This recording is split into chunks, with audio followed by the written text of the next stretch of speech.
خدا کرے کہ میری عرض پاک پر اترے وہ فصل گل جسے اندیشہ زوال نہ ہو۔ آپ کی بھرپور تعلیم میں میں سوم کلاس ایوب جلیل کو دعوت دوں گی کہ وہ آئے اور یوم آزادی کے دن پر تھوڑی سی روشنی ڈالے۔ بسم اللہ الرحمن الرحیم۔ پرچم وطن کا ہم کو ہے جان سے پیارا، پرچم وطن کا ہم کو ہے جان سے پیارا، آنکھوں کا اجالا یہ چاند یہ ستارہ۔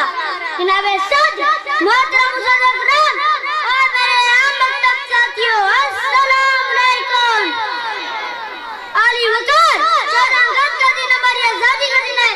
یہ وطن ہمارے بڑوں نے بہت محنت اور جہد کیا، اس کے لیے برصغیر کے لوگوں نے اپنی جانیں قربان کی، عزت اور مقام اٹھایا، تب جا گئی جا کر یہ سرزمین حاصل ہوئی جسے آج پوری دنیا پاکستان کے نام سے جانتی ہے۔ آنے نہ دیں گے ہم اپنے گلشن میں خزاں کو، آنے نہ دیں گے ہم اپنے گلشن میں خزاں کو، جنت بنائیں گے ہم اس پاک گلستان کو۔ سمیع کرام، میں پاکستان کے ہر باشندے کو اور خاص طور پر